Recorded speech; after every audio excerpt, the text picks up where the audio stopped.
డయాబెటీస్కి సంబంధించిన ఈ వార్తలు మీకు షాకింగ్గా ఉండొచ్చు, కానీ చెప్తున్న వాళ్ళు మామూలు వాళ్ళు కారు. ల్యాన్సెట్ అనబడే ఒక గ్లోబల్ మెడికల్ జర్నల్ అండి. 1823లో దీన్ని ఎస్టాబ్లిష్ చేశారు.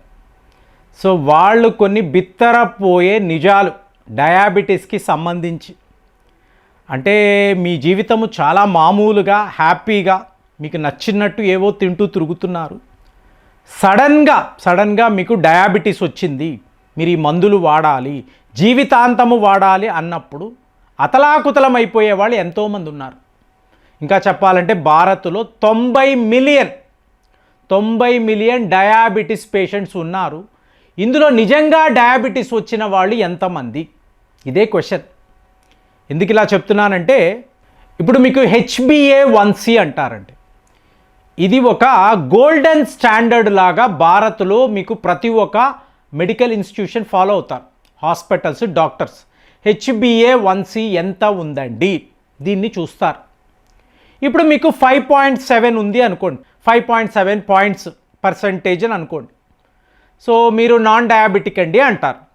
ఒకవేళ ఇది 6కి వచ్చింది అనుకోండి, 6 అని చూపించింది అనుకోండి, ప్రీ డయాబెటిక్ అని అంటారు.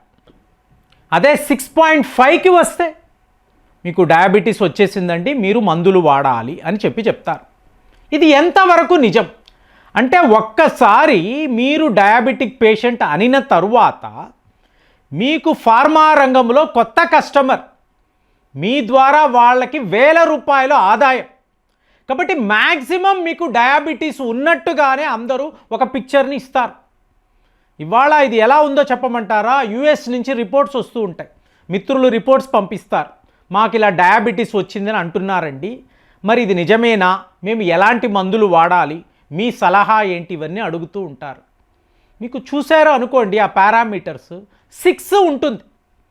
సో మరి ఇక్కడ భారత్లో వీళ్ళు ఏం చేస్తున్నారు అంటే, 6 అంటే ప్రీ డయాబెటిక్ కదా, అంటే డయాబెటీస్ రాబోతుంది కాబట్టి ముందే మందులు ఇచ్చేద్దాము అంటే, ఏదో ఒక రకంగా డయాబెటీస్ మందులు అనేవి వీళ్ళకి ఇవ్వాలి, వీళ్ళు వాడాలి, జీవితాంతం వాడాలి. సో ఇలా ఆలోచించే వాళ్ళు ఆల్మోస్ట్ 70% ఉన్నారండి. ఉదయం వింటున్నాను, ఒక తండ్రి అంటే మా మేడం వాళ్ళు చెప్తున్నారు, ఇట్లాగా మార్నింగ్ ఇన్సులిన్ తీసుకుంటున్నారు కదండి, మామూలుగా దాన్ని ఆపేయండి, సో డయాబెటీస్కి సంబంధించి హోమియోపతిలో మందులు ఇస్తున్నారు కదా అని అంటే, ఆయన ఎంతలా భయపడుతున్నారు. ఒక ఇన్సులిన్ షాట్ని ఆపడానికి 100 సార్లు ఆలోచిస్తున్నారు. అయ్యో ఇప్పుడు ఆపాలా ఏంటి, ఉదయము, మళ్ళీ మీకు మధ్యాహ్నము, మళ్ళీ సాయంత్రము, ఇలాగా ఇన్సులిన్ షాట్స్, యూనిట్స్ ఇస్తూ పోవడం ఏమవుతుందంటే, ఈ దేహం ఏమవుతుంది, మాకు దాంతో సంబంధమే లేదు.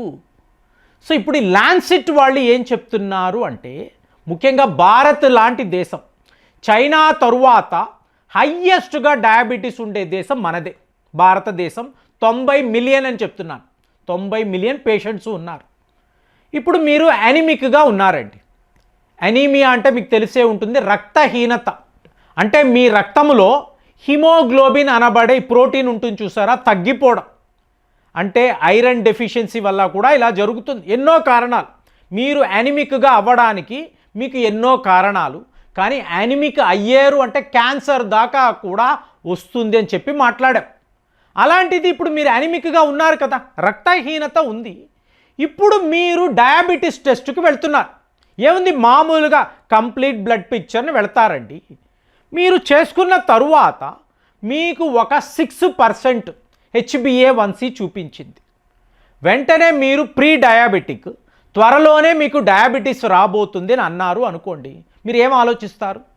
సో ఇప్పుడు ల్యాన్సెట్ వాళ్ళు ఏమంటున్నారంటే, భారత్ లాంటి ఇంత పెద్ద దేశంలో వీళ్ళ ఆహారపు అలవాట్లు, అలాగే మీకు వీళ్ళు తీసుకుంటున్న ప్రోటీన్ కంటెంట్, ఫైబర్ కంటెంట్, ఇవన్నీ చూసి ఒకవేళ ఐరన్ డెఫిషియన్సీ ఉండి అనీమిక్గా అయ్యారు అనుకోండి, వీళ్లకు HbA1c తేడాగా చూపిస్తుంది, ఎగ్జాక్ట్ పిక్చర్ అనేది అది ఇవ్వదు.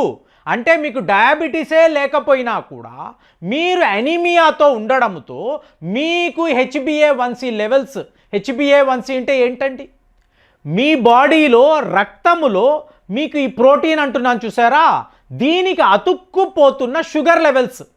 సో ఒక 3 నెలల యావరేజ్గా వీళ్ళు తీస్తారు. తీసి మీకు హిమోగ్లోబిన్లో షుగర్ ఎలా అతుక్కుపోయి ఉంది, దీని నుంచి వీళ్ళు HbA1c లెవెల్స్ తీస్తారు.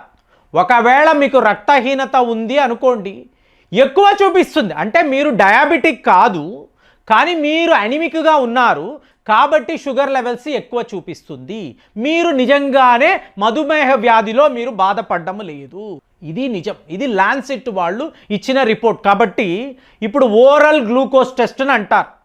ఒక్కసారి దాంట్లో ఎలా ఉంది పారామీటర్స్, అలాగే మీ ఇంట్లో ఒక మిషన్ ఉంటుంది అన్నారండి. ఇప్పుడు సింపుల్ అండి.